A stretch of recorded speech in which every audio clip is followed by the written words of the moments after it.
Vamos a leer vamos a abrir nuestras Biblias. Vamos a leer la palabra de Dios en Segunda de Timoteo, capítulo 3, verso 14 al verso 17.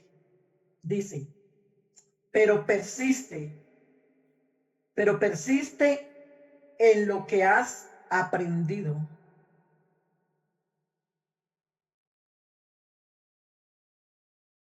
y te persuadiste sabiendo de quién has aprendido y que desde la niñez has sabido las sagradas escrituras, las cuales te pueden hacer sabio para la salvación por la fe que es en Cristo Jesús.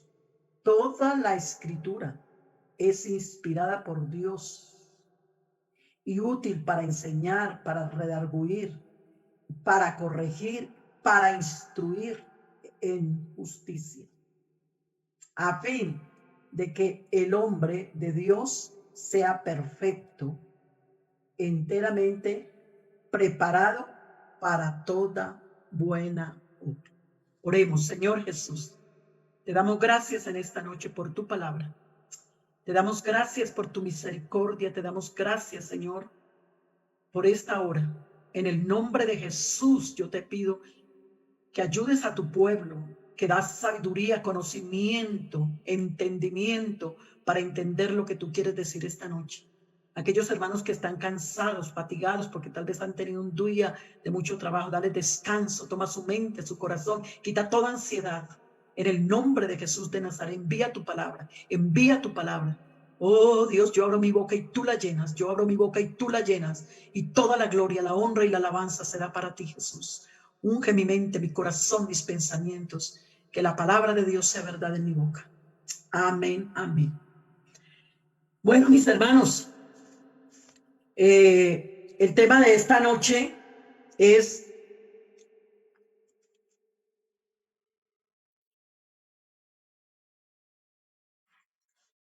el temor de Dios en los hijos.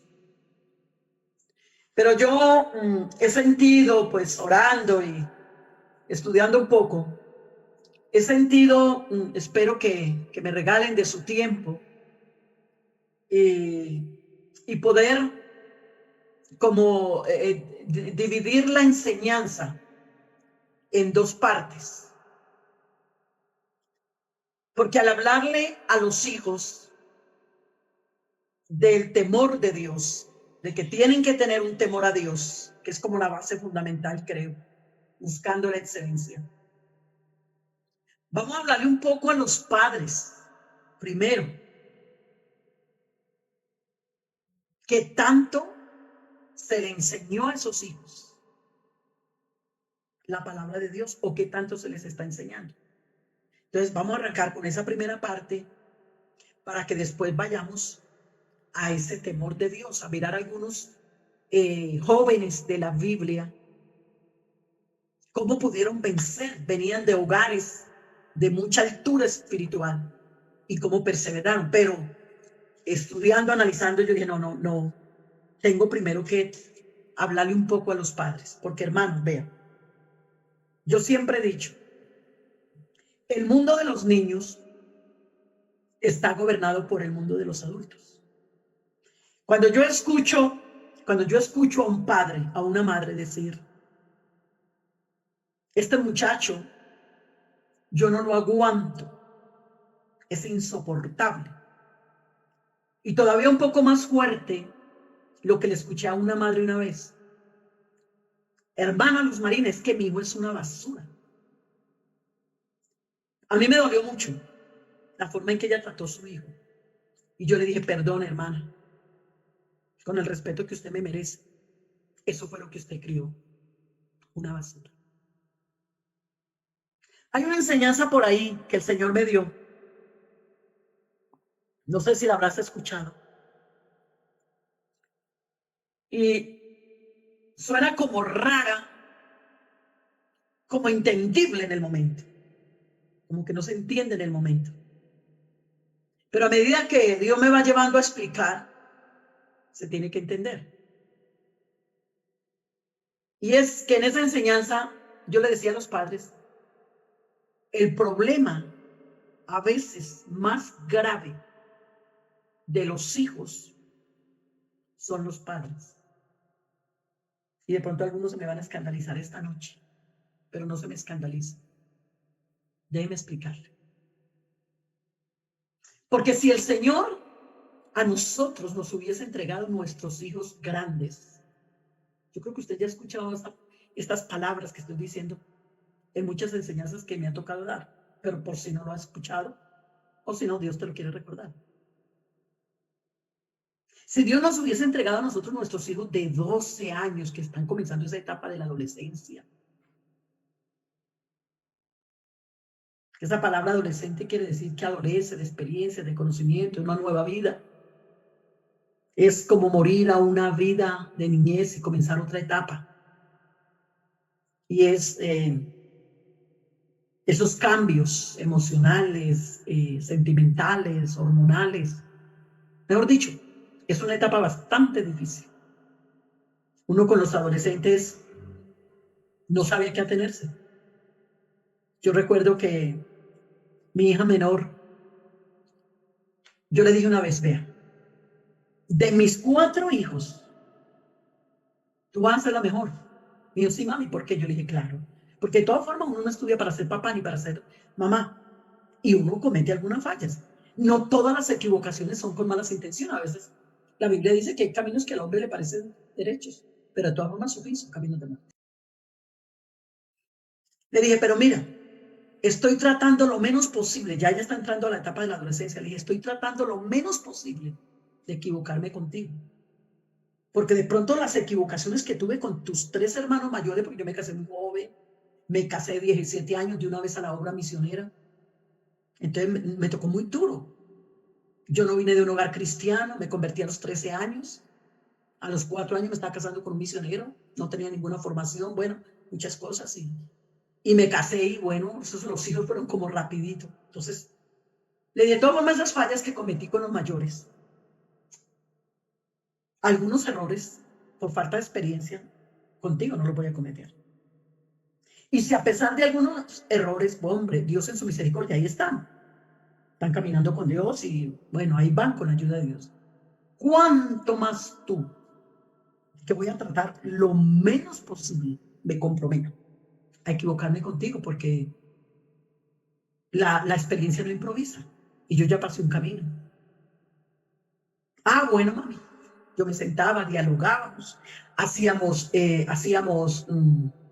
pactos. Yo le decía, vea, tú me cedes en unas cosas, yo te cedo en otras. ¿Listo? Aquí no hay un ganador, aquí no hay un perdedor, aquí vamos a trabajar a todos. Tú me cedes un poquito, yo te cedo otro poquito y así vamos manejando esta etapa. Listo, mami. Dialogábamos lo más que se podía. Bueno, en fin.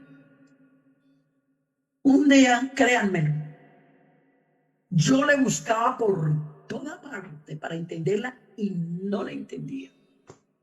Me le metía por un lado, me le metía por otro, me le metía por otro. Entonces un día me senté a hablar con ella. Yo le dije, reina, estoy tratando por todos los medios de entenderte como en esta etapa que estás viviendo. Pero a veces no te entiendo. No te entiendo, de verdad. Me dijo, ay, mami, tranquila, que ni yo me entiendo. Me dio a entender que esa es una etapa. Entonces, si Dios nos hubiese entregado a nosotros, nuestros hijos grandes, nosotros podríamos decirle, pero Dios, ¿cómo tú me pides a mí que te responda por mi hijo si me lo entregaste de 8, de 10, de 12 años? Pero, queridos padres, ¿cómo nos entregó Dios nuestros hijos? El mundo de los niños está gobernado por el mundo de los adultos. Los niños son como plastilinas. Hasta ahora yo no he visto el primer niño que nazca hablando. ¿Usted lo ha visto? Hasta ahora yo no he visto el primer niño que nazca dependiendo de él. O si no, mire estos días cómo tiraron un niño en una maleta en Bogotá.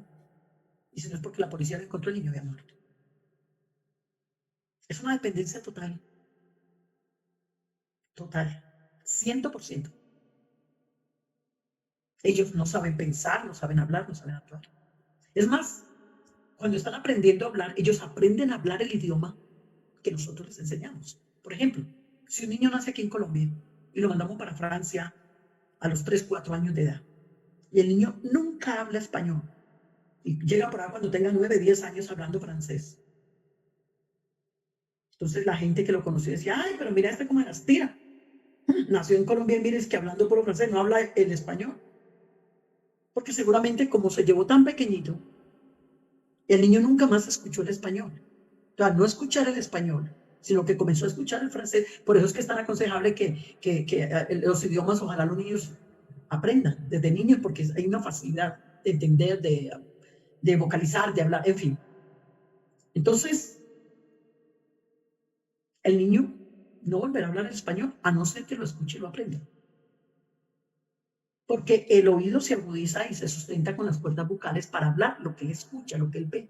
Entonces, claro, cuando Dios deposita un hijo en casa, deposita como una plastilina, cuando tú agarras esa plastilina y la moldeas y haces figuritas, haces lo que quieras. De igual manera, eso pasa con nuestros hijos. Antes de formar y educar hijos, para que también el temor de Dios esté en ellos, hay que comenzar con los padres. El mundo conoce muchos padres, pero pocos son verdaderos padres de familia. Todo hombre puede ser un padre, basta, o una madre, basta con ser capaz de participar en una concepción de ese hijo. Pero la paternidad y la maternidad es más que la función biológica, es más que eso. Es también un proceso de liderazgo efectivo dentro de la familia. Son los padres los que deben crear las condiciones dedicadas con que crece el niño para ser de él un hombre o una mujer y así alcanzar la plenitud de lo que Dios le ha designado o les ha designado como padres. Pues el no hacerlo retrasa el crecimiento, de pronto no físico, pero sí espiritual, moral, emocional.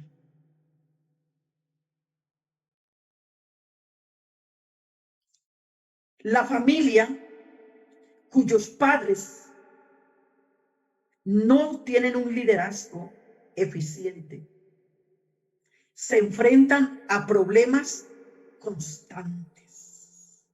Es como un equipo de atletismo. Si no tiene un buen líder, generalmente pierde. Demos una mirada a la mayoría de los padres que conocemos. ¿Y cuántos son líderes efectivos? ¿Cuántos padres se ocupan en el proceso de moldear a sus hijos como un escultor moldea el yeso y la arcilla? Suponemos que tal vez son pocos. Cuando la dirección de la familia es efectiva, hay un orden y hay un equilibrio. Lamentablemente, estamos viviendo en un tiempo donde la formación espiritual en los hijos es muy fuerte, muy débil. Déjeme decirle que Dios tiene un plan para nuestros hijos. Pero el diablo tiene otro. Hay dos planes. ¿Sabes una cosa? Nosotros los padres somos los que escogemos cuál plan gana. Porque por eso, qué sabio es Dios cuando dijo, instruye al niño los primeros 8 años de vida. Y cuando fuere viejo o grande, no se apartará. Puede ser que se pierdan algunas batallas, pero ese hijo que ha sido formado en las cosas de Dios, que esos padres han sido unos verdaderos líderes espirituales. Yo no digo líderes en que muy predicadores, muy teólogos, no. Ese liderazgo que yo estoy hablando es un liderazgo espiritual, un liderazgo moral, un liderazgo que está fundamentado en la roca, que vienen los vientos, las tempestades, pero ese liderazgo permanece. Porque si ese liderazgo está formado en la arena, cualquier viento, cualquier lluvia lo destruye. El diablo tenía un plan muy fuerte para Moisés, pero Dios tenía el suyo. Y sabes, escucha esto, Dios tenía el suyo. ¿Y quién crees tú que ganó? El plan de Dios venció. Pero tuvo que haber unas personas para que ese plan de Dios se cumpliera. Fue por medio de sus padres y sobre todo recalca mucho de su madre. Hermanos, como padres somos instrumentos en las manos de Dios para traer líderes como Moisés. ¿Sabes? El diablo se equivocó tremendamente con Moisés. Porque el diablo no contaba que iba a tener una madre que, a pesar que ustedes saben de la ley que salió, que todo varón iba a morir. Pero qué plan tan extraordinario el que esta mujer llamada Jocabed logró tener. Una madre dispuesta a dar lo que fuera para formar a su hijo, de tal manera que fue el gran libertador del pueblo de Israel. Estaba leyendo el otro día,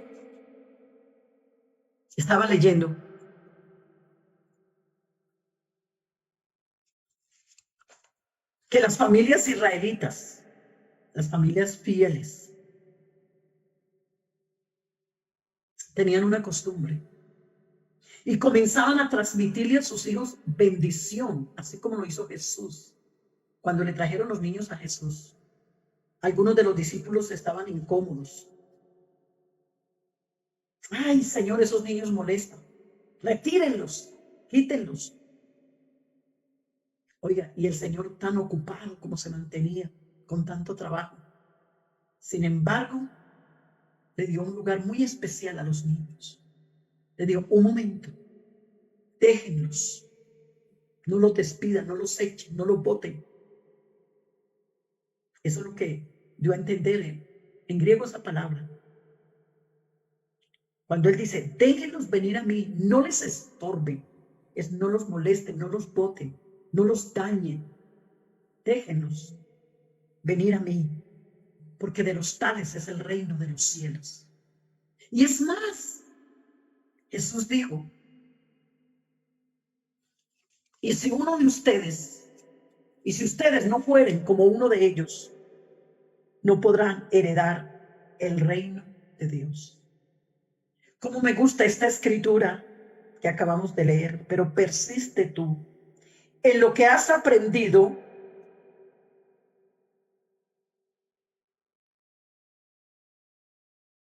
y le persuadiste sabiendo de quién has aprendido. Este Timoteo, ¿de quién aprendió? Un padre griego con una cultura muy diferente a la judía. La sabiduría griega, las deidades griegas, nada tenían que ver con el Dios verdadero. Pero hubo un par de mujeres, y si esta noche me están escuchando, mamá y abuela, si hay un par de mujeres que me escuchan, miren lo que hicieron este par de mujeres. Ellas no, ay, es que como mi esposo es griego, es que como mi yerno es griego, ¿qué vamos a poder nosotros enseñarle la cultura de Dios, la cultura judía a nuestro niño? Pero lo lograron. Tal vez ahí se cumple lo que dice la Biblia. Si dos en la tierra se ponen de acuerdo para pedir algo creyendo, lo recibirán. El bien puede más que el mal, pero depende en manos de quién está. Y leyendo esto que les decía de algunos judíos fieles, familias, ellos comenzaban a sus hijos desde muy pequeños a transmitirles bendición. Eso fue lo que hizo Jesús. No solamente los bendijo verbalmente, sino que los tocó. Si usted ve esa palabra que dice, Jesús tocó los niños, así castizamente. Tocaba a los niños y los bendecía, los amaba. Los amaba, porque amar a un hijo no es ser permisivo con él. Amar a un hijo no es solamente pensar que hay que endeudarse para comprarle el teléfono último modelo, una buena moto, ropa de marca, porque todo muchacho quiere eso. Bueno, se le puede dar al hijo de acuerdo a las condiciones económicas familiares. Pero hay cosas más grandes y más importantes que las cosas materiales. Queridos padres, enseñarle a los hijos a amar a Dios es la riqueza más grande que unos padres le pueden dar a sus hijos. Es la mayor riqueza. Y en esas familias israelitas fieles comenzaban, hijo, y tú serás como Abraham de fe. Porque la Biblia dice, lo que dice tu boca y cree tu corazón, eso será hecho. Hijo, tú serás como Samuel. El pueblo le pedía, no dejes de orar por nosotros. Hija, tú puedes llegar a ser como Ruth, como Esther.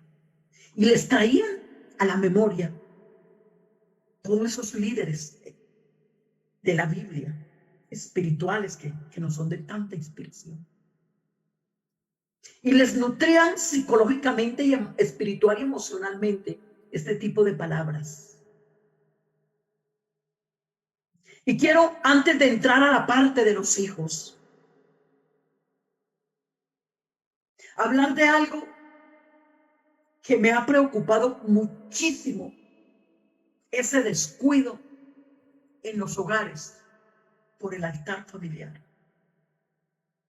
Vea, hermanos, si ustedes alcanzaran a entender por qué digo descuido, porque el año pasado, tiempo atrás, cuando se podía viajar, y yo iba a un lugar, a programas de familia, la mayoría de las veces, yo le preguntaba a los padres, levanten la mano los que se reúnen en familia para adorar a Dios, para enseñar la palabra, para compartir, para instruir. lo que está diciendo Pablo a Timoteo. Esta palabra que sirve para instruir, para redarguir, para exhortar, para formar. Y créanme lo que congregaciones de 600, 700 personas. Porque yo les decía, séame sincero, levante la mano el que hace culto familiar en la casa. Hermanos, y déjeme decirle que en la mayoría de los lugares donde yo preguntaba, si en una iglesia de 600, 700 personas se levantaban 10, 20 manos, no levantaban más. Yo les decía gracias por la sinceridad, pero no saben lo que se están perdiendo. El desarrollo, si no queremos que nuestros hijos crezcan, porque hay una cosa que a mí me ponía a pensar. ¿Por qué encontramos cantidad de muchachos que son criados en la iglesia y cuando llegan a la adolescencia se nos van, se nos pierde, se nos vuelven como unos monstruos tatuados con pierces? Uno dice, Dios mío, ¿qué pasó? Ese no era el niño que cantaba. Cristo quiere niños como yo. Esa no era la niña que cantaba. Una arquilla en el río flotaba. ¿Por qué se me desfiguró? ¿Por qué? Algo pasó. No le eches la culpa, papá, mamá.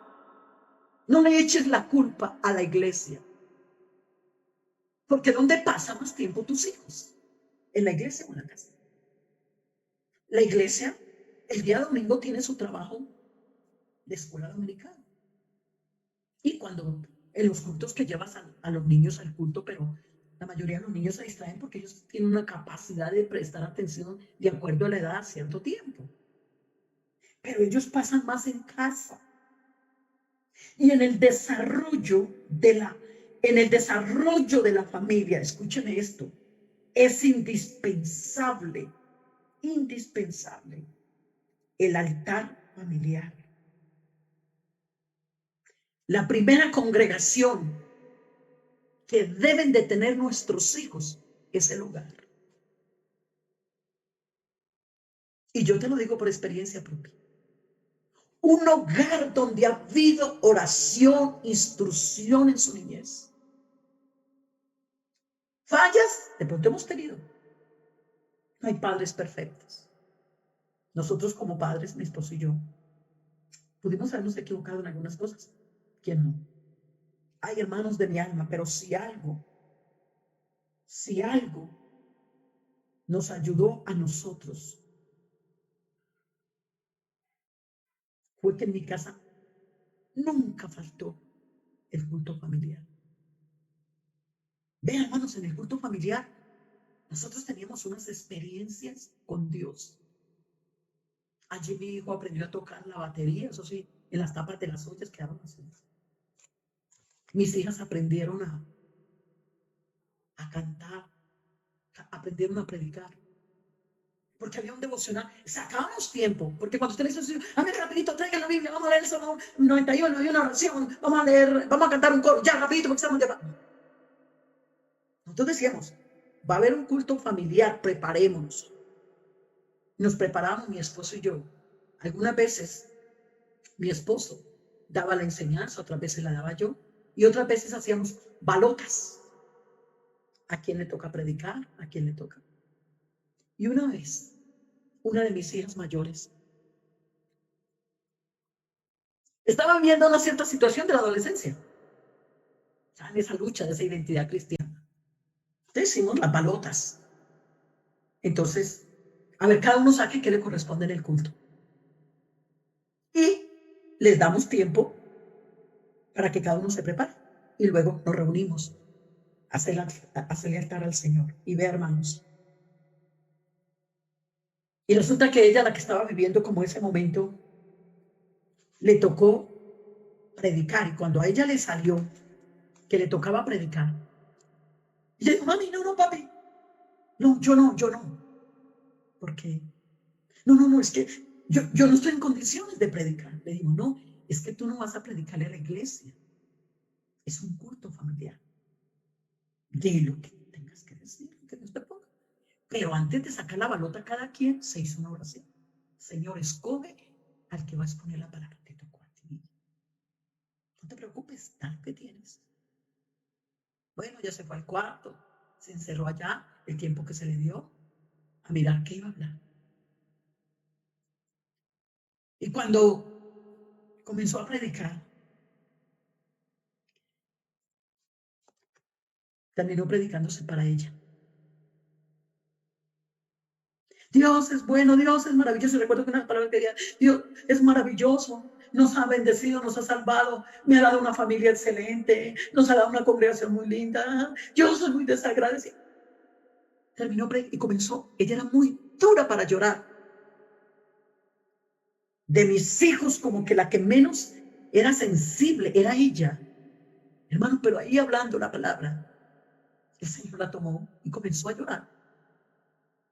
Y terminó arrodillada. Oren por mí.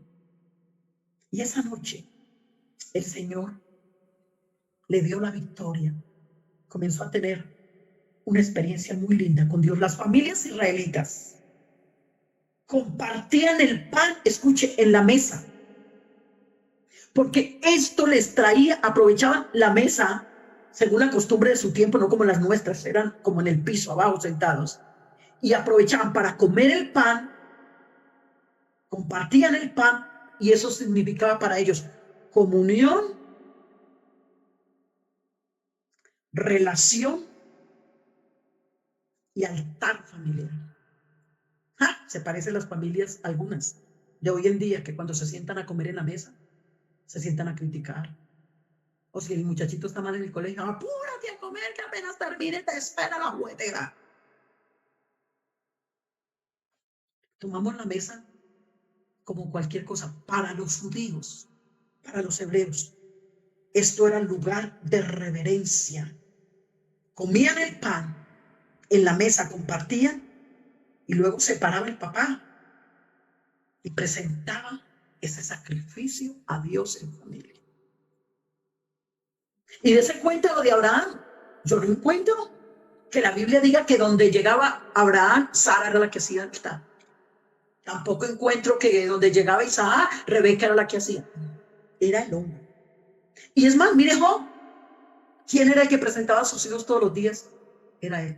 Ay, hermanos, qué descuido espiritual hay hoy en día. Mujeres que parecen el sacerdote de la casa. Y le dicen al esposo, mi hijo, vamos a hacer culto, vamos a hacer un devocional. Ay, haga usted, yo voy a ver un partido. No, yo estoy ocupado, estoy chateando, estoy cansado. Entonces, ¿qué clase de hijos queremos que crezcan para Dios? ¿Cuántas veces, yo quiero que mis hijos vivan para Dios, que sirvan a Dios, que sean fieles? Pero ¿dónde está el trabajo de los padres para lograr esa fidelidad en los hijos?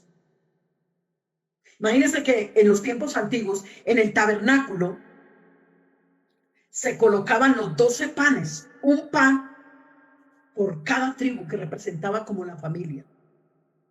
Y esto era tan sagrado porque volvían de nuevo a que lo que traían de la casa, la costumbre de comer el pan, comunión, relación y altar familiar.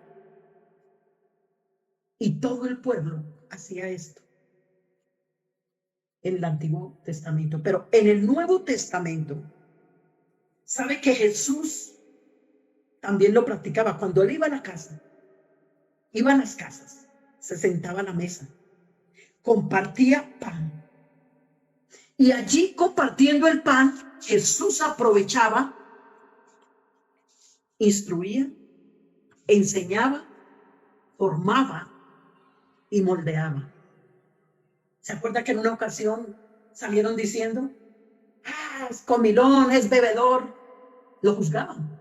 Si comía mal y no comía también. Pero es que él quería aprovechar cuando llegaba a esa casa a compartir con la familia el pan y la enseñanza. Uno de los factores para que la familia se reúna a hacer culto para Dios, el factor tiempo.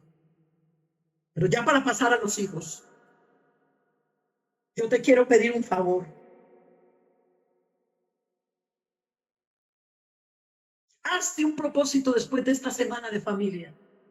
Si no tienes la costumbre de reunir tu familia, o lo estarás haciendo por lo de la pandemia, bueno, por el encierro de tanto tiempo, el confinamiento. Pero yo te ruego, por el amor de Dios, por amor a tus hijos. Ve, hermanos, créanmelo.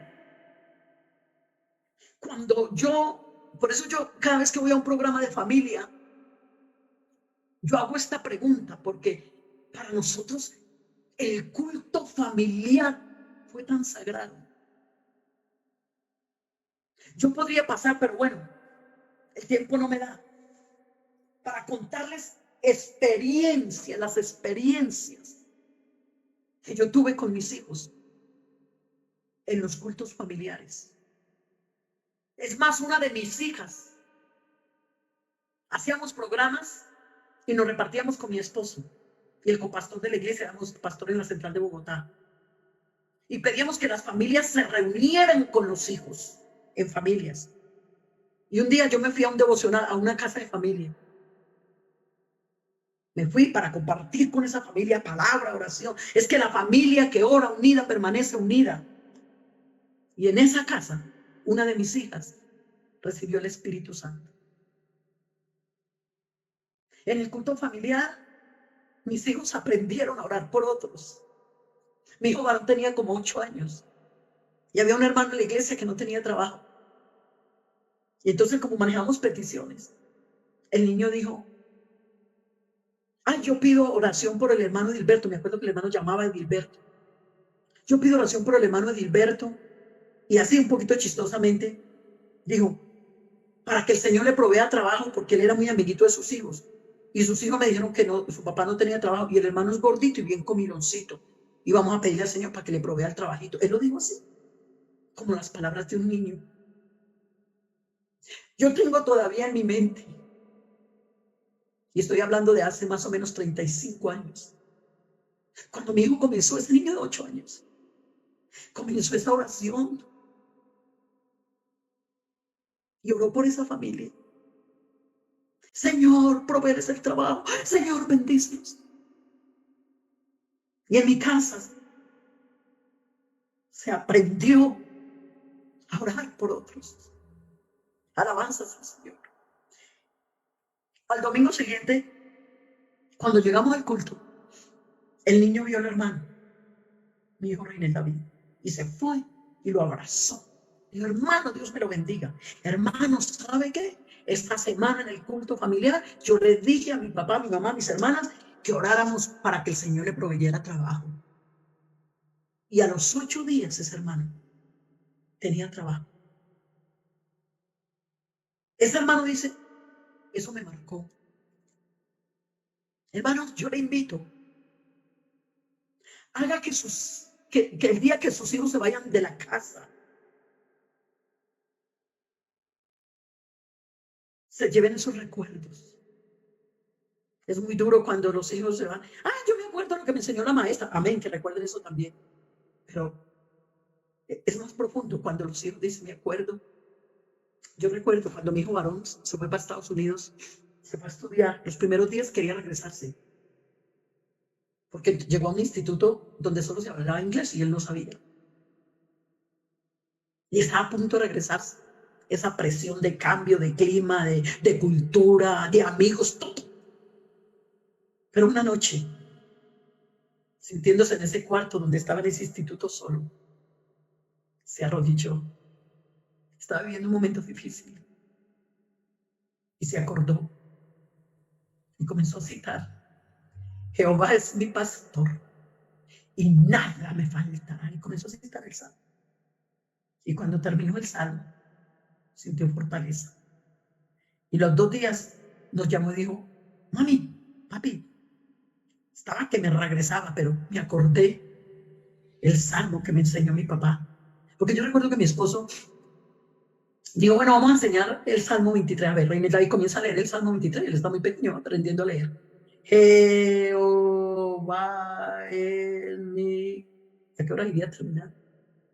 Entonces una de mis hijas mayores dijo, ay papi, pero ¿a qué horas vas a estar el sábado? Deja, que lo hago. Si yo pudiera esta noche entrar al corazón de ustedes con esta vivencia de lo que es hacer lealtad, eso marca la familia. Porque ese es el lugar, escuche esto, donde se plantean las situaciones espirituales de la familia. Las situaciones donde hay una formación moral, donde se enseña la fe. Eso era lo que hacían la mamá y la abuela de Timoteo, Eunice y Loida. Eso era lo que hacían. Venga, mi hijo. Su papá no cree en el Señor, tiene otra creencia, pero venga. Comenzaban a enseñarle. Y aparte de ello, le hacían oraciones. Ay, padres de familia. Si ustedes alcanzaran, los que no lo han entendido, ¿qué es que nuestros hijos aprendan a orar en casa?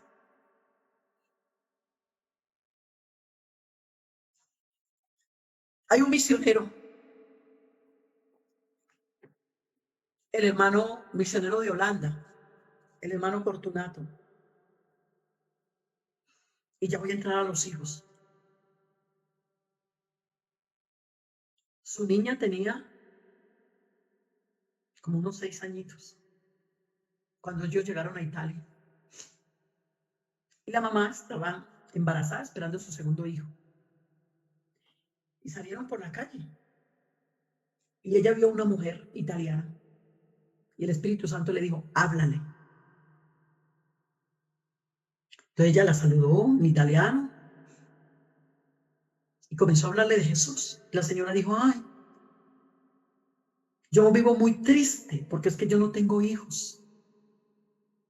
Ay, qué bueno para ti, mira, estás esperando un bebé.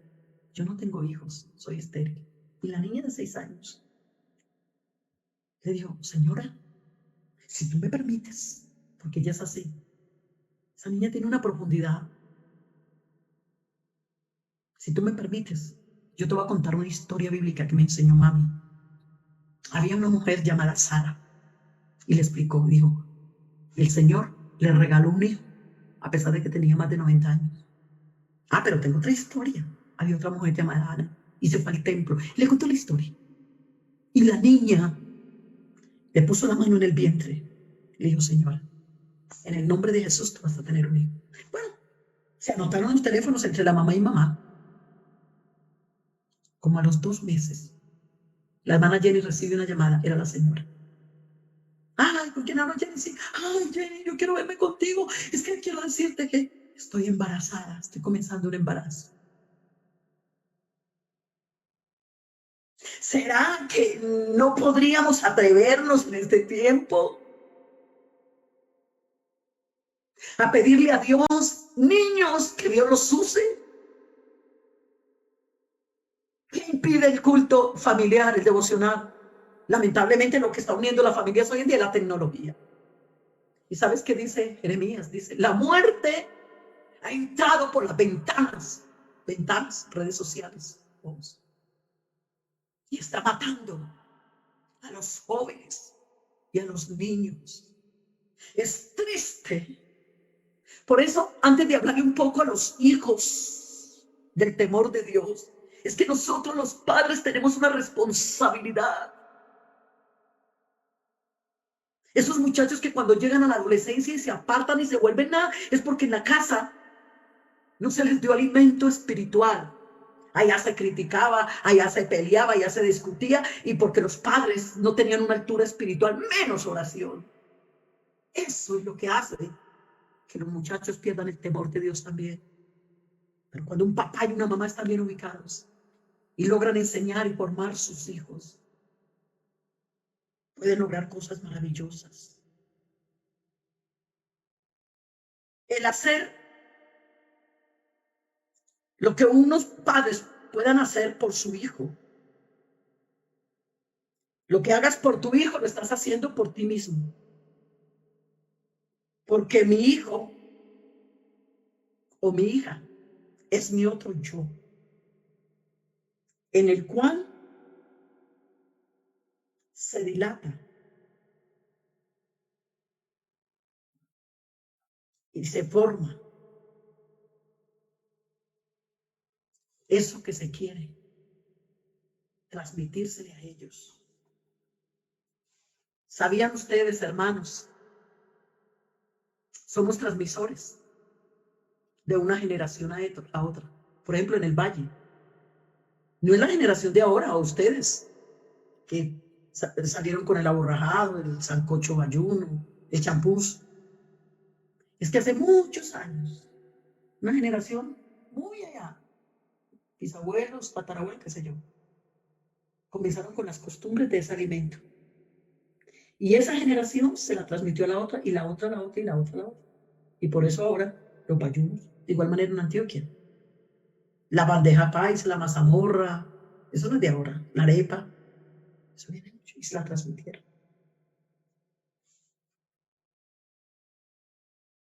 Estas palabras que yo te mando hoy, dijo el Señor, las enseñarás a tus hijos, las repetirás. ¿Lo haces? A veces la actitud de un papá es cuando el muchacho dice una mentira. Te voy a dar en la boca, mentiroso. Es que esta porquería que se va a condenar. Pero antes de llegar a eso, desde muy pequeños comienzas a enseñar. Enséñale a tus hijos las obras de la carne y explícale a cada uno. Hay padres que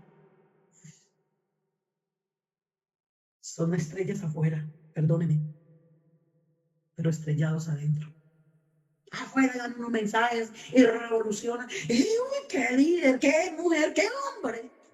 Oh, mi hermano, yo te invito. ¿O cuántas veces están esperando? Y mi pastor, ¿cuándo será que mi pastor me da la oportunidad de predicar? Porque en el Instituto Bíblico aprendí unos temas que los sé manejar tremendamente teológicamente.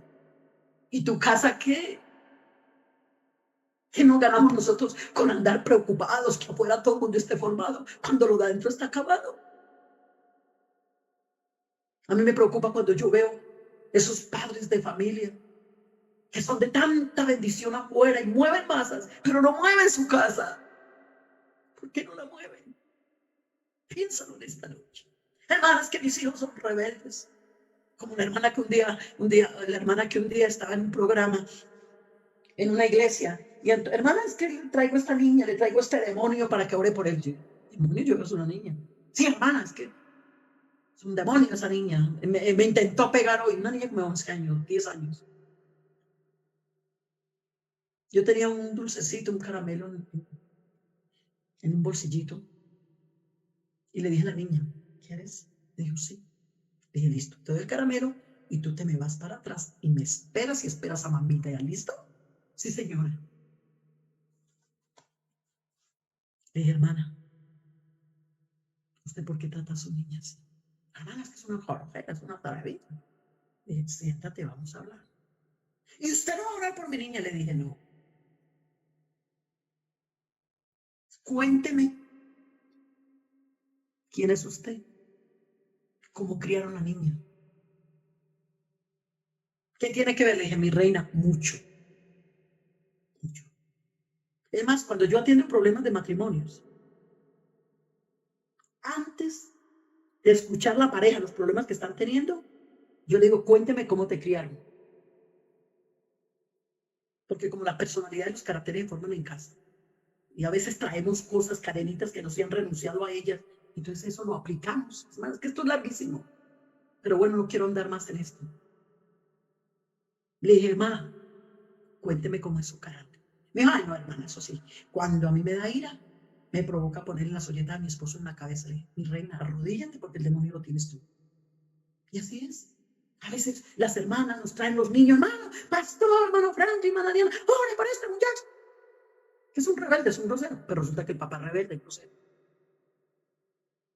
Resulta que la mamá tiene un carácter terrible. Parece que desayunara con alacranes en salsa de escorpiones. Pero cuando en un hogar hay una pareja, como Zacarías y Elizabeth, qué belleza, que ambos eran justos e irreprensibles y andaban en los caminos del Señor. ¿Cuál fue el resultado? Nació nada menos y nada más que el gran Juan el Bautista, el único que pudo señalar, he aquí el Cordero de Dios que quita el pecado del mundo. Pero bueno, vamos a pasar a la parte, porque no vamos a dejar, ya voy a dejar hasta aquí, porque si no yo seguiría, pero vamos a dejar hasta aquí, pero vamos a seguir. El temor de Dios en los hijos. Porque vamos a mirar también a aquellos hijos que han sido criados, porque vea, yo veo aquí a Timoteo, que no defraudó a Dios, ni defraudó a su mamá, ni a su abuela. Y yo quiero que los jóvenes me escuchen un poco. La Biblia dice, hijo mío, escucha la instrucción de tu padre y la dirección de tu madre. El padre instruye y la mamá dirige. Por eso es que la pareja tiene que unirse. Ay, hermano, un reino dividido no puede permanecer. Una pareja donde el uno, hay hogares que parecen una torre de Babel. El papá habla un idioma, la mamá habla otro, el hijo habla. No entiende nadie. Oh, pero cuando hay un papá y una mamá unidos en un mismo espíritu, en un mismo sentir, hablarán un mismo idioma. Y ese mismo idioma le enseñarán a sus hijos. Alabanzas al Señor. Alabanzas al Señor. Qué tremenda enseñanza la de Timoteo. Que desde niño, miren ustedes padres, la necesidad de enseñar, ha sabido las escrituras. Desde niño ha sabido las escrituras, las cuales te pueden hacer sabio. ¿Para qué? Casi nada. Para la salvación por la fe que es en Cristo Jesús. O sea, él aprendió la sabiduría de salvación de su mamá y de su abuelo. ¿Cuáles son las conversaciones en la casa? ¿Saben que los une la tecnología? Hogares que parecen sala de internet, el papá está en un aparato, la mamá en otro aparato, el hijo en otro aparato, y todos están locos en el aparato. Los une la tecnología. Un hogar que solo los une la tecnología, no esperes que tus hijos crezcan.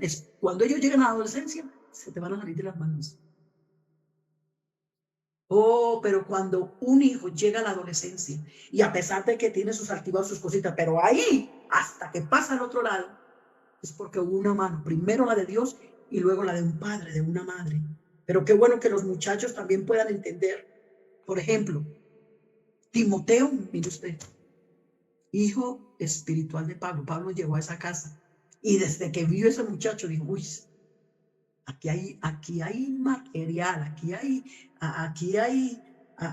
hay espiritualidad, aquí hay formación. Ay, qué lindo. Altura espiritual. Pero el muchacho también se dejó, porque el muchacho había podido llegar a una edad que hubiera hecho, vea mami, abuelita, muchas gracias por lo que primero, pero me voy por el camino de mi papá, me voy a tomar con mi papá, me voy a emborrachar. No, el muchacho también fue inteligente y aquí es donde quiero entrar, en estos minutos que me quedan. Quiero entrar a los jóvenes. Hay un joven en la Biblia que me impresiona. Es gente. Para aquellos muchachos que de pronto están desanimados en las cosas de Dios, que están a punto de tirar la toalla. No, es que mi papá, es que mi mamá, es que yo no tuve quien me formara, ni quien, porque puede ser que también hay esto. Pero yo quiero decirte en esta noche, si tú tienes unos padres cristianos, valóralos, ámalos.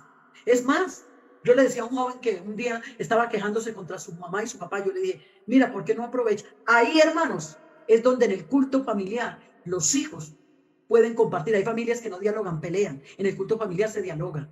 Venga, mis hijos, vamos a mirar cómo ven ustedes que está la vida espiritual en la casa, cómo ven ustedes que está la comunión, a ver qué cambios podemos hacer y comenzar. En vez de estarse señalando más, yo digo que la familia, entre más se señala, más defectos se ven, porque cuando uno se propone buscarle defectos a las personas, cuando usted propone buscarle, encuentra. Pero si usted se propone buscarle cualidades y detalles buenos a su familia, lo va a encontrar. Si los defectos de nuestra familia oráramos más por ellos que señalarlos, tendríamos más victorias. En cambio, cuando los señalamos, los empeoramos. Y eso es lo que pasa en los hogares. Hermana, que este hijo es rebelde. En un culto familiar, venga, mijito, usted está pasando esta etapa. A ver qué le pasa, qué tiene. Vamos a orar. No, mamá, que es que mi papá me grita, listo, entonces vamos a orar. Venga, mijo, vamos a orar, de verdad, vamos a dejar los gritos. Vamos. Es que, por favor, lo que pasa es que no tengo tiempo para explicar. tantas cosas, pero solo te pido, pídele a Dios sabiduría y comiencen a hacer culto familiar a ver qué pasa. Y te lo digo por experiencia propia, pasan cosas extraordinarias. Y este muchacho de jóvenes me llama la atención. ¿Sabes por qué? Porque dice, y había un joven, un muchacho llamado Gete, hijo de padre hebreo israelita. Hasta ahí muy bien.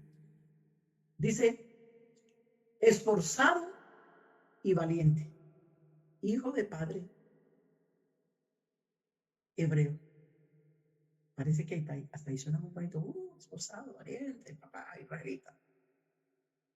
Pero parece que llega la manchita.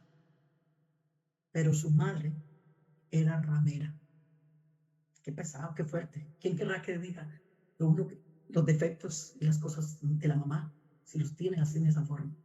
Es como si dice, mira, el padre hebreo era esforzado, valiente, pero ¡pum! El sello. Tu madre prostituta. ¿Y qué pasó? A ver, rápidamente. Lo que pasó fue que un día cualquiera el papá por allá loqueando se metió con una mujer prostituta y nació Gete. Resulta que Gete ya se organizó, se ordenó, se consagró y se casó con una israelita. Pero entonces el muchachito Gete quedó por ahí porque la mujer ramera vota a sus hijos. Votó al muchacho que va en el aire. Entonces el papá Gete dijo, no, yo voy a coger a mi muchacho. Me agarró a su muchacho y salió para la casa. Pero nacieron hijos del matrimonio. Eso lo dicen jueces. Y nacieron hijos del matrimonio y un día cualquiera parece que la esposa la verdadera esposa de Gete dijo no, del papá de Gete dijo no, es que tu hijo no va a reinar aquí con los hijos míos. Así que este muchacho se vaya, despídelo. Entonces el papá despidió al muchacho. Y la Biblia dice que él se juntó con los desocupados del pueblo. Una palabra desocupados quiere decir, como en ese tiempo habían tantas guerras, tantas batallas, y los israelitas tenían muchos enemigos. Entonces el muchacho se juntó con otros muchachos que nos votaban de tribus, de las diferentes tribus por diferentes circunstancias, tal vez como la de Gete. Entonces ellos aprendían a manejar las armas. Se juntaban y aprendían y se volvían diestros. Algún día puede venir una guerra, una batalla, para algo serviremos, ¿no? Y un día cualquiera, dicho y hecho, se presentó una guerra entre los hermanastros de Gete, asustados que vienen los enemigos que nadie, ni hijos de papi y mami, nosotros no nos sabemos manejar un arma. ¡Hey! Vamos a buscar a Gete, vamos a buscarlo. Y se fueron a buscar a Gete. ¡Gete! Ahora sí, ¿qué necesitamos? ¿Sí? ¿Qué quieren? No, que viene una guerra, que no sé qué, necesitamos que vengas a pelear, nos damos cuenta cómo te volviste. Por eso dice esforzado y valiente. Él había podido decir, no, es que como yo vengo de ese hogar. No, él aprovechó aprovechó para aprender cómo defender a sus mismos hermanos y al pueblo de Israel. ¿Y él qué dijo? Dijo, listo, yo voy, yo no tengo problema, yo voy y los defiendo, pero seré el rey de ustedes. Conquistó como 8 o 10 ciudades. ¿Quién era su madre? Joven esta noche. Yo no sé de qué árbol genealógico viene. Pero déjame decirte que en esta noche tienes el mejor padre del mundo, que se llama Jesucristo. Pero hubo un muchacho, a ver, déjame hablar rapidito, ¿cuánto me queda? Hubo un muchacho llamado José. Fue criado en un hogar hebreo con todas las de la ley. Y el muchacho dice que el espíritu, por toda parte donde usted mire José, dice, y el espíritu de Jehová estaba con José. Eso era lo que lo guardaba. Ese era el temor. Por eso la Biblia dice, el principio de la sabiduría es el temor a Dios y el apartarse del mal la inteligencia. ¿Qué hizo el muchacho? Sus hermanos andaban en malos pasos. Él venía y decía, papá, mire mis hermanos lo que están haciendo. Tú un día cualquiera, sus hermanos están por allá. Y el papá lo mandó a que miraran porque el papá podía darse cuenta de la conducta de sus otros hijos. Ahí fue donde lo echaron en una cisterna y todo ese proceso de José. Lo que más me impresiona es que cuando él fue vendido a los ismaelitas, cuando llegó a la casa de Potifar, debe decirle que José no pecó con la mujer de Potifar porque hubiese sido una mujer fea, porque es más, en ese tiempo él era el segundo hombre en el reino. Y las mujeres eran muy lindas. Las mujeres del Medio Oriente son hermosísimas. Ellas se cubren. Pero yo tuve la oportunidad de estar íbamos con mi esposo para África y el avión nos dejó ahí en un país árabe. Y ahí estuvimos como 6, 7 horas. Y alcancé a ver algunas mujeres, cuando ellas entran al baño, entonces de mujeres, entonces se quitan un poco esto, como para reposar, no sé, para limpiarse, para lavarse, qué sé yo. Entonces se quitaban eso. Uy, pero Yo nunca había visto unas mujeres, no físicos tan perfectos. La mujer de Potifar no era cualquier cosa, era hermosísima. Si José no cayó con la mujer de Potifar, no es porque hubiera sido mujer. Ella me puede decir, mi papá, al fin y al cabo, no está por aquí, que me vigile. Y aparte de eso, estoy amargado, mis hermanos me vendieron, miren la situación. Yo voy a aprovechar esta, pero no. El Espíritu de Dios estaba con José, el temor de Dios estaba en José y no pecó. A raíz de su fidelidad fue a la cárcel, pero estando en la cárcel, el Espíritu de Dios seguía con él, allí Dios lo usa, allí revela sueños. Bueno, usted ya sabe la historia. Y luego el faraón tiene sueños y resulta que Dios le permitió pasar todo ese proceso, alabanzas al Señor, para terminar siendo el gobernador de Egipto. Y cuando se encuentra con sus hermanos y su papá, después de algunos años, entonces sus hermanos estaban todos atemorizados, asustados. Ahora mi hermano va a tomar venganza a nosotros por el mal que le hicimos. Él se vino, los abrazó y lloró y les dijo, lo que ustedes pensaron que era para mal, Jehová lo tomó para bien. ¿Por qué? Porque tuvo comida guiado por Dios para los egipcios y para su familia. Alabanzas al Señor. ¿Por qué llegó donde llegó? Joven, quiero decirte esta noche, tú vas a llegar muy lejos. Ah, no, hermana, es que en este barrio, es que la familia, es que somos pobres, es que aquello, lo otro. Mira, yo conocí, estábamos con mi esposo no sé si fue en Italia o en Suiza, en uno de esos dos países. Estábamos con mi esposo en una convención hace como 2 o 3 años, cuando me encontré una muchacha antioqueña. Hermana Luz Marina, Dios le bendiga. Amén. Yo, hermana, yo soy de Antioquia. Hermana, escuche mi testimonio. Hermana, yo me bauticé, yo vivía en una casita de lata en una de las comunas de Medellín. Mi papá, mi mamá, yo conocimos a Dios, comenzamos a buscar de Dios y mi casa era en tierra, hermana Luz Marina, no me avergüenzo. Pero me propuse hacer la mejor del colegio. Yo dije, no, si Dios llegó a mi vida, llegó no solamente para ser una buena cristiana, sino una buena estudiante. Voy a salir adelante. Y la muchacha se propuso, mire, se propuso estudiar y salió adelante. De tal manera que cuando terminó su bachillerato fue la mejor bachiller. Tanto que la becaron y a una universidad. Cuando llegó a la universidad, Señor, tú me vas a ayudar y tú estás conmigo. Miren ustedes, oh, que Dios nos ayude. Esa es la clase de jóvenes que necesitamos hoy en día. Alabanzas al Señor. Que no se dejen arrastrar por la mediocridad, que no se dejen llevar por la pobreza espiritual, que se levanten. Jóvenes que se levanten llenos del Espíritu Santo para mostrarle a este mundo que está tan perdido. Yo me quedo sorprendida. Perdónenme lo que voy a decir. Me quedo sorprendida como esas personas que tienen pérdida de identidad sexual, homosexuales y lesbianas, como cuando celebran el día gay, ellos se paran frente a las cámaras, salen a las calles y gritan lo que somos. No le importa hacer las porquerías que hacen delante de la gente, hacer lo que hacen y gritarlo a voz en cuello y lo confiesan y lo declaran delante de todo el mundo. ¿Por qué nuestros jóvenes tienen que ocultar el cristianismo? ¿Por qué tienen que qué vergüenza? ¿Qué dirán? ¿Quién? ¿Te van a matar? No, no te van a hacer nada. Alabanzas al Señor. Yo honro a los que me honran, pero a los que me tienen en poco los tengo por viles. No te avergüences del Señor. Levanta tu cabeza. El Señor está para venir, pero Él necesita una juventud verdaderamente que tenga temor de Dios. ¿Y qué me dice Daniel? 5 minutos y termino. Escucha esto. ¿Quién era Daniel? Ay, leyendo un poco de la historia de él. Venía, lo traían en el exilio. Pero saben una cosa, que dentro de eso traían los tesoros sagrados de la casa de Dios, los traían.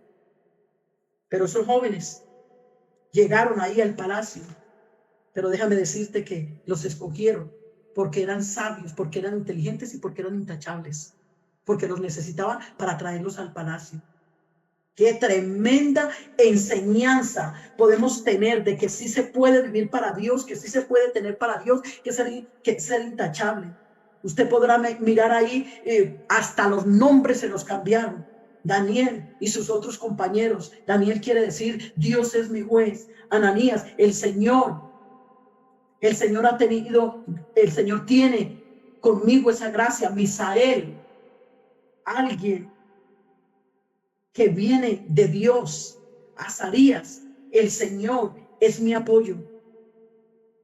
Esos muchachos venían, pero venían de unos hogares hebreos donde sus padres les enseñaron las bases, las convicciones de lo que ellos creían. Era una educación espiritual, pero lo más lindo de todo esto es que a pesar de que estaban metidos en una casa real, no dijeron, no, vamos a aprovechar, ya no estamos allá en Jerusalén con nuestros papás que están detrás de nosotros, que oremos, porque si algo tiene sagrado a los judíos es la oración. Un día venía mi esposo en un avión, iba de viaje, y al lado venía un muchacho judío como de 15, 16 años. Y ahí hablando con mi esposo, le dijo, el muchacho hablaba español también, le dijo, pastor, mi esposo se identificó y comenzó a hablar con él. Comenzaron a hablar de Jesús. Dijo, pastor, disculpe, tengo unos minutos que no puedo hablar porque necesito hacer la oración. Oh, Dios mío, yo digo, ¿cómo ellos tienen esa convicción de la oración? ¿Y qué me dicen los musulmanes? Los que tienen a Dios Alá. Estábamos en Guinea-Bissau, en África, hace 3 años con mi esposo, visitando la obra misionera. Y yo salí por la calle caminando un poco con la esposa del misionero, y a pesar de que a solo se comen un alimento al día porque no tienen para más. Y en plena calle pusieron un tendido y una cantidad de musulmanes arrodillados con la cabeza en tierra, orándole al Dios Alá, y no se avergüenzan. Jóvenes, necesitamos que se levanten. Los jóvenes pierden el temor a Dios porque no oran, porque no buscan a Dios. Sacaron una encuesta hace 3 años acerca de los jóvenes, cómo estaban con la lectura de la palabra y la oración, y mi esposo se quedó sorprendido cuando pasaron el informe al consistorio, que el 50% de los jóvenes no estaba orando ni leyendo la Biblia. Yo te invito esta noche a que busques de Dios. Si tú te lees, te invito a que te leas esa historia completa de Daniel. ¿A dónde llegaron? Dice, y propuso en su corazón. Mire, proponerse. ¿Quién te obliga a pecar? ¿Quién te obliga a pecar? Nadie. Nadie te obliga a pecar. Yo recuerdo cuando en ese tiempo, cuando yo me convertí, 13 años que me bauticé, yo me convertí con ese amor, con esa pasión, con ese deseo de servir al Señor. Y recién bautizada, llegó el mes de mayo, el de la Virgen María, y en plena escuela, estábamos en el salón, habíamos como unas 40 muchachas, cuando la profesora dijo, aquí está la Virgen, y todo el mundo se arrodilla delante de la Virgen. Yo estaba recién bautizadita, tenía 13 años. Yo le dije, yo no me voy a arrodillar. Dijo, Luz Marina Villa, que se arrodille. Le dije, disculpe, profesora, con todo respeto. Yo le dije, no me voy a arrodillar.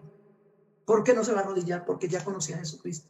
Y estoy hablando de hace más de 53 años, donde hablar de cristianismo había persecución. Hubo jóvenes que los mataron y me expulsaron de la escuela. Me expulsaron y me cerraron las puertas para siempre. Me dijeron, no vuelve por aquí, por haber dicho que no se arrodillaba ante una imagen. Joven, por favor. Daniel propuso en su corazón y sus compañeros no contaminarse. ¿Usted sabe lo que era estar dentro de ese palacio y decir que no comían esa comida?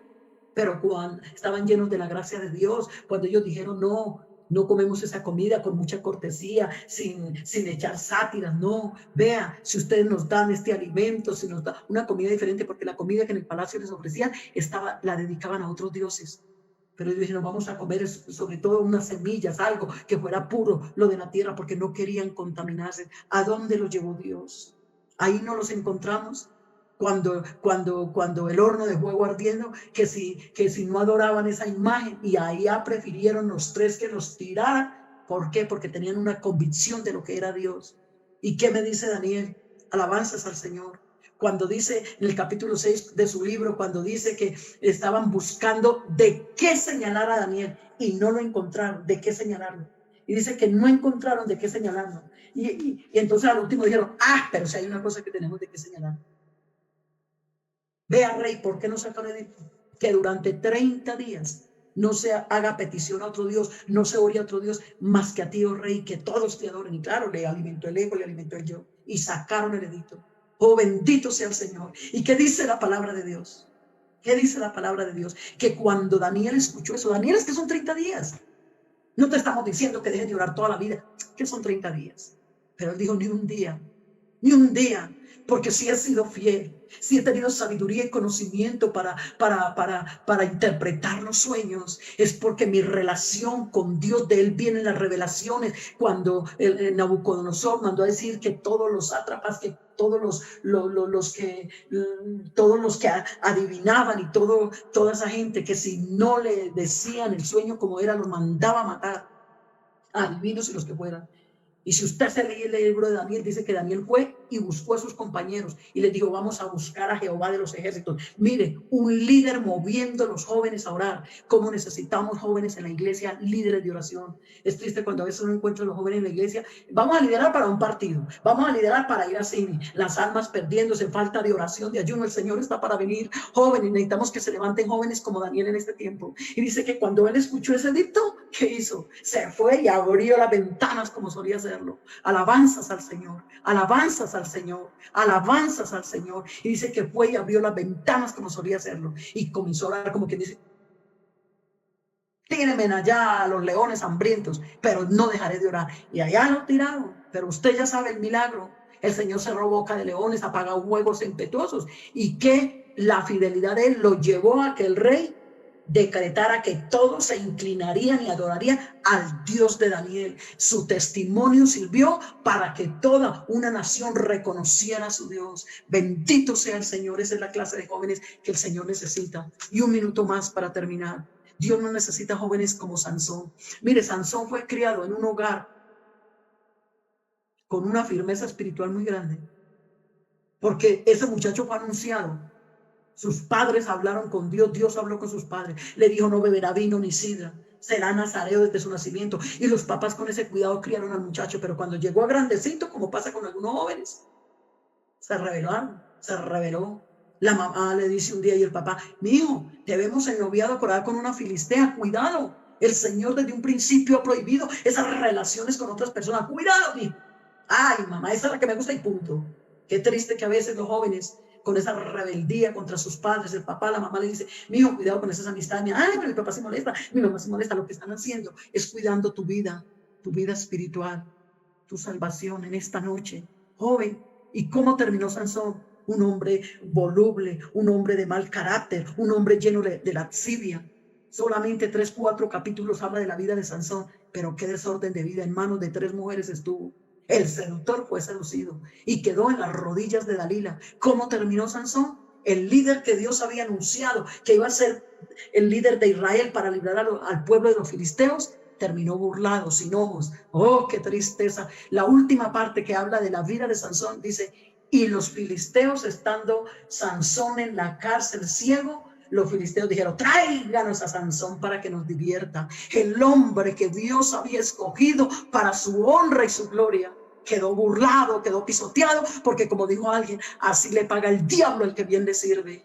Y cuando lo sacaron de allá comenzaron a burlarse.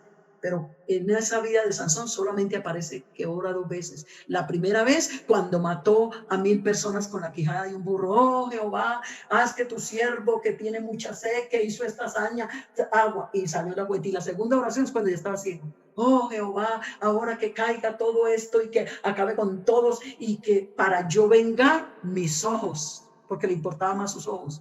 Así terminó él diciendo, para vengar la muerte de mis ojos. Ni siquiera dijo, para tomar venganza. Qué vergüenza lo que hicieron con el pueblo de Israel, cómo lo pisotearon por causa mía. Nada. Joven, ¿en qué estás parado esta noche?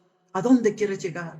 O serás como Daniel, o serás como José, o terminarás como terminó Sansón. Alabanzas al Señor. El ladrón anda detrás de ti, porque sencillamente hay una parte del eterno en tu vida espiritual dentro de ti. Protege eso que Dios te ha dado. Ese villano que se llama Satanás, que ha venido a matar, a robar y a destruir.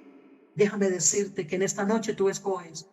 Y si Satanás ha venido a matar, a robar y a destruir, pues te invito esta noche para que busques al león de la tribu de Judá, que te ayudará para ser un verdadero cristiano y para que el temor de Dios nunca falte en tu vida. El principio de la sabiduría, lo dijo el hombre más sabio del mundo, el principio de la sabiduría es el temor a Jehová y el apartarse de mala inteligencia, pero también termina su discurso ese gran hombre en el último capítulo del libro de Eclesiastés. El fin de todo discurso es, teme a Dios y apártate del mal. Vamos a orar en esta noche. Padres de familia, si estás ahí con tus hijos, tómalos de las manos. Si has descuidado la oración en la casa, la palabra. Pídele perdón a Dios y pídele perdón a tus hijos por el tiempo que se ha desperdiciado. Has dejado de darles comida espiritual, de alimentarlos, y por eso ahora están débiles, están tan fácilmente pecando, porque no hubo un conocimiento de Dios de parte de los padres. Papá, mamá, hazte un propósito en esta noche de ponerte en las manos de Dios como nunca lo has hecho. Y jóvenes que están ahí, arrodíllese también y póngase en las manos de Dios. Dígale: Señor, perdóname si sientes que te está faltando el temor, que has caído en pornografía, que has caído, que en este tiempo de este confinamiento las redes sociales están corrompiendo tu alma, están ensuciando tu vida. Que te dice el Señor: huye de las pasiones juveniles de la carne. Que es huir, es correr. Huye esta noche del pecado, de la maldad, porque el Señor está para venir. Bendito Dios y Padre celestial, Señor del cielo, te doy gracias por tu palabra. Te doy gracias por tu misericordia. Te doy gracias, Señor. En esta noche yo te presento delante de ti las familias que han escuchado esta palabra. Que tú perdones a esos padres que no han obedecido esa palabra cuando tú dices: y las enseñarás a tus hijos y las repetirás. Perdona a esos padres, Señor, que han tenido tiempo para todo, menos para enseñar a sus hijos el temor de Dios, la oración, la palabra, los valores, los principios. Que todavía están a tiempo, Señor, para que hagan un alto en el camino y se hagan un propósito, Señor. Nunca es tarde para comenzar. Pero también te ruego, Señor Jesús, por estos jóvenes que están débiles, que están cansados, que están a punto de ceder en cosas, Señor, malas. Que tomes la mente, el corazón. Levanta jóvenes como gente. Levanta jóvenes como José. Levanta jóvenes como Daniel. Pero que nunca tengamos jóvenes, Señor, como Sansón, llenos de lascivia, de concupiscencia, de engaño, de altivez, de enojo. Oh, que puedan entender, Señor, lo que Salomón dijo: quita pues de tu corazón el enojo y apártate del mal, porque la juventud y la adolescencia son vanidad. Señor, ayuda a estos jóvenes que han escuchado la palabra. Dales fuerza, dale valor. En el nombre de Jesús, quita todo desánimo. Levántalo. Amén, amén. Que Dios lo bendiga.